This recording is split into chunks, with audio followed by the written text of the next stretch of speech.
knife. It's a plastic knife, and it'll help you understand what I'm talking about when I say the striking you've understood so far is empty-handed.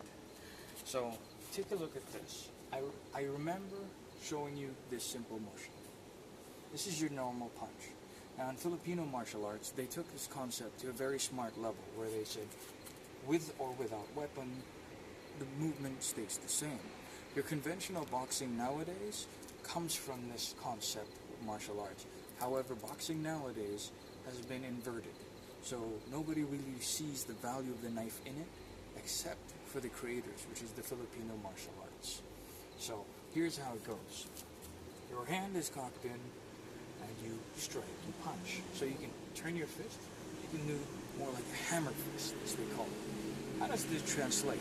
Let's put a knife in the hand. So as you can see, the knife now changes the dynamic of the use. As you can see, it does nothing from here. But when I do it this way, you can see I'm now stabbing, which is what that particular strike was created for. The uppercut, which was to the head, was created to stab the person underneath the head. It was also created to do this.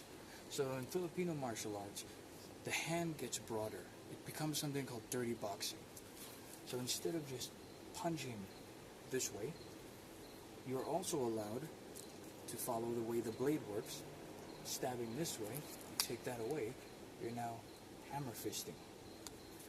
You're allowed to hit with the elbow while keeping the knife close so you can cut in the next second. Same thing. 1, 2. So the movements in your hands can easily be translated to a weapon. That's why all the ancient martial arts say one thing. The weapon is an extension of the body. Everybody keeps looking at the weapon as a tool. The tool is different. With a pen, you write. You remove that, you can't do anything. But with a weapon, everything changes. With a weapon, let's see, if I punch this way, I can stab that way. If I hammer fist this way, I can stab this way. If I decide to give him a nice hook to the body, I can actually be stabbing him in the side with a shiv. So weapons do translate into the hands once the biomechanics is understood. And once you see that, all different martial arts start to make more sense to you. You'll start to see why boxers fight this way, why they want that distance, why you start to be able to analyze the physics of the games that they're playing. You start to see the understanding of why Taekwondo people bounce. You start to see why Muay Thai people shift their legs around. Or the truth is why they're ambidextrous. Why can they switch from left to right? Why is it kickboxers can actually flip around and kick your head, but they won't do what Taekwondo people do, which is extreme spinning? Why do people in Krav Maga hit really fast and then run away? And why is it some people, they like to stay deep in and let themselves get caught? Because it's all biomechanical. Once you understand biomechanics as a whole, your understanding of martial arts will expand dramatically. And a way to do this, to understand your body, is to test it. I've been punching this way. I have here this tool. It's much like a nutcracker. As you can see, it has 3 rings to indicate it's 25 kilograms of strength in order to close it.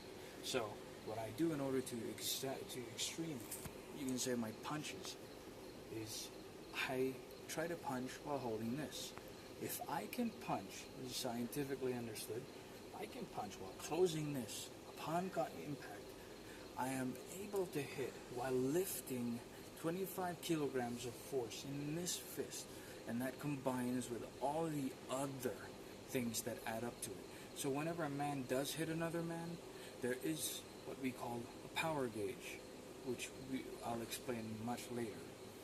The power gauge is a guy, you can gauge him to hit you at only 10 kilograms.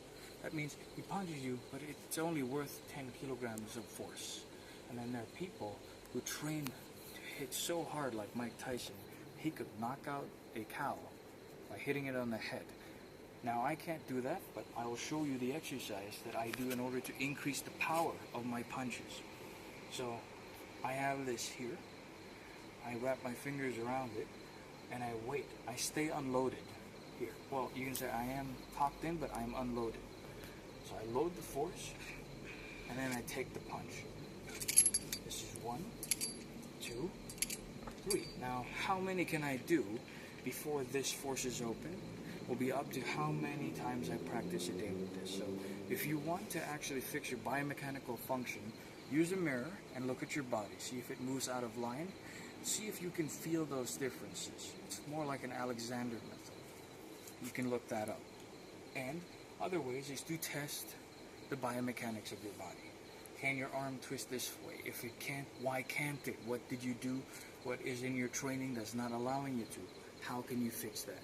Can you hold a stick and then twist this forward to gain a little more? Can your ligaments become more flexible? The answer is your body is entirely in your control. You have the ability to change anything in it. The only question you're probably asking is, why didn't you think about it till now? The answer is in this video itself. You've just learned your first lesson.